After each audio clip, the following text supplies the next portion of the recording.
So, now that you're in your post 2, how has your life changed from before you got cast in Who to now? I get to do things like this, Yes. which is good. Yeah, I suppose the kind of getting recognised thing is odd. But most people are very nice, and people come up in the street. Also in London, everyone's quite grumpy, so no one really bothers, which is people just like, oh yeah, you're on the telly, right, cool. So that, that's changed. I suppose it's opened doors in terms of kind of other work and things, but I don't know. I tend not to dwell on my life that much, which I don't know if that's very healthy, but I just tend to bumble along and see what happens. So it's probably changed it quite a bit, but I just kind of keep going forward, see what happens. Yep. I read that you had been in the musical version of Little Shop of Horrors. Yeah, when I was about 13, I was in Little Shop of Horrors, which I'd love to do it again. Will we ever see a musical prowess in Rory? The musical prowess of Rory? No, I don't think Rory's got a musical bone in his body. I think, I don't think when he had a band when he was a kid it was particularly good. But yeah, I mean, I'm not really into musicals that much. I quite like Annie. Annie's a great musical. No, I won't hear a bad word against that. But generally, musicals make me want to be sick if they're done in the West End way that they're done in Britain. But yeah, I think that's a role that I'd love to do properly. Yeah. Growing up, were there any actors that you would say had an influence on you, on your style of acting? I don't know necessarily on my style of acting, but yeah, I suppose there have been kind of more recent. There's a load of theatre actors in Britain that I've kind of followed. There's a guy called John Slinger who is unbelievable, and I just went to see him in the RSC doing the Homecoming at Peter Play. He was amazing, and there's lots of. I suppose there have been lots of people on TV. I'll keep saying Peter Sellers, but he's been kind of one of the main influences in doing stuff. But yeah, I suppose I don't really know. I've been influenced by so much, but I'd never say I've kind of copied anyone. Perfectly.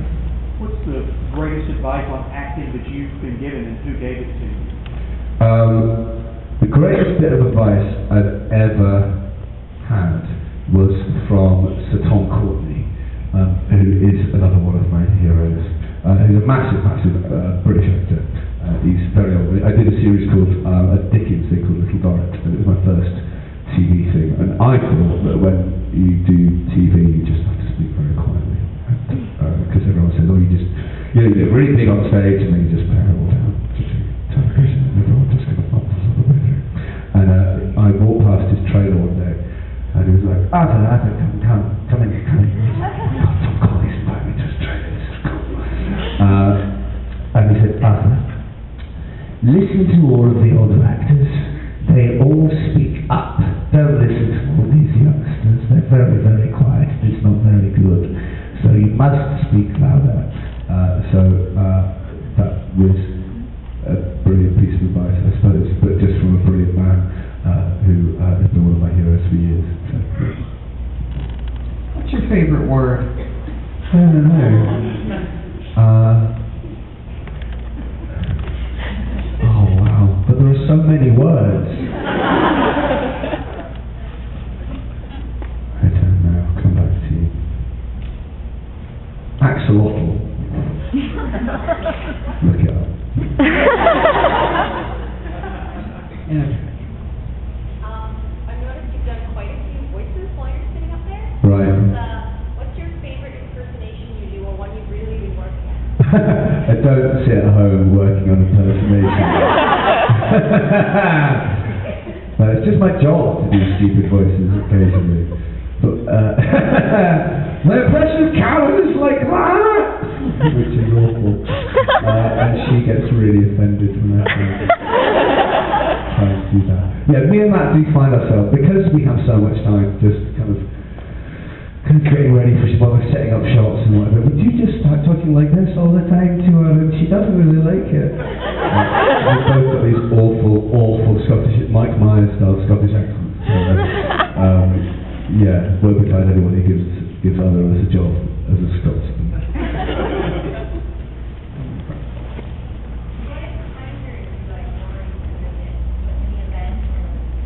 Oh, that's good. Right, what time period would I like Rory to visit?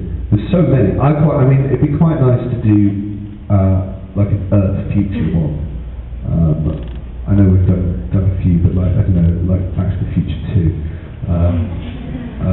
That would be quite good. And we haven't done 60s England. I think that'd be quite fun. Or even like the 20s and do kind of all the Charleston stuff. That would be quite fun. Or like Prohibition would be quite a fun thing to do. There's loads. Yeah, Woodstock. I think they should just do an episode set in Woodstock. That would be Jimi Hendrix is actually an alien. Would explain a lot. Yeah, it would. Jeanette. What's been your favorite role that you've done either on screen or on stage? I'm not sure. I kind of like each one as I'm doing it. It was a real privilege to do this radio thing playing Keith Moon, because I've been obsessed with the Who for ages, and that was quite tricky. I had to kind of get his voice right and stuff. So that was quite fun. I did a play where I played Timothy McVeigh, the Oklahoma bomber, which was pretty intense.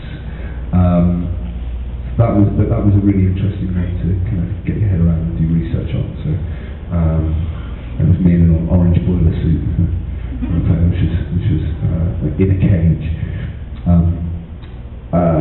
So yeah, that was my first job out of drama school as well. That was quite a rewarding, kind of interesting role to do. So, The Silence is definitely your favorite villain. Who's been your favorite guest so far? I don't know, we've had so many. I mean, a lot of what's quite nice has been, a lot of like Hugh Bonneville's brilliant, and he was really good fun to work with on the pilot episode. And David Williams was hilarious. But I quite like it when my friends get jobs on Doctor Who. They get to come in and work. I get to work with my mates. And my mate Dimitri came and did God Complex. He played the guy in the glasses with the curly hair. So it was really fun working with him. But there are so many. We're so privileged actually to every 4 or 5 weeks you get a new cast to work with. In fact, the cast for all the Gangers episodes were really good because we were filming over Christmas to celebrate. So it was kind of actually we were with them for longer. It was like a nice big bunch of people to work with. We all stayed pretty close after that, so they were good. We all know how infamous Matt is for it, but we have to ask, have you broken the TARDIS? Yeah, I've broken we've both broken so many things. Between me, him and Karen, none of us are particularly physically aware. So yeah, I've broken countless things. Smashed props, pulled door handles off. But also, because the TARDIS is so much fun to play with, it's all kind of, all moves and there's loads of stuff. It's all just made out of junk, really. So it's really easy just to, we keep kind of pulling levers and buttons and then suddenly they come off and you hide them.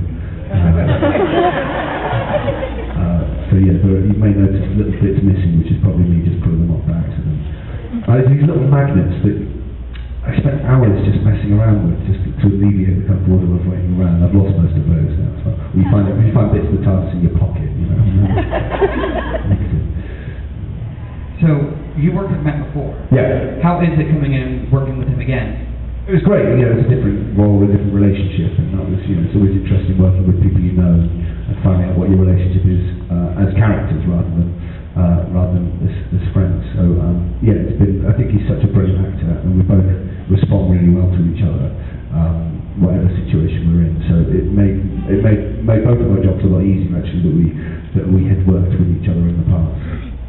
Becky. A little related to that, sometimes I think Rory is kind of the conscience of the Doctor. Yeah. You've told him you make people want to impress you. Do you think Rory likes the Doctor as much as you and Matt get along?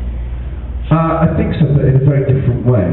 I think they are now firm friends, but I don't think they've ever discussed it. I do see Rory occasionally as the Doctor's Jimmy Cricket, because, Rory's kind of, especially the first series, kind of more of an outside eye on everything, and would ask a lot of very obvious questions that needed to be asked.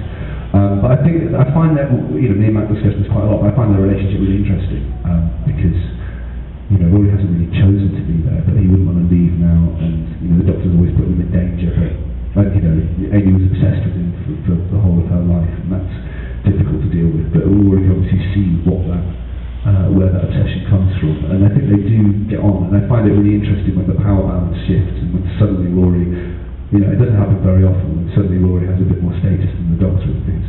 It's fascinating what that does to their relationship, and it's always kind of in the balance, so that's it's not. I think you get some roles in TV stuff where it's very straightforward who's, what everyone's role within a relationship is. And I think that makes kind of boring TV. It's interesting when all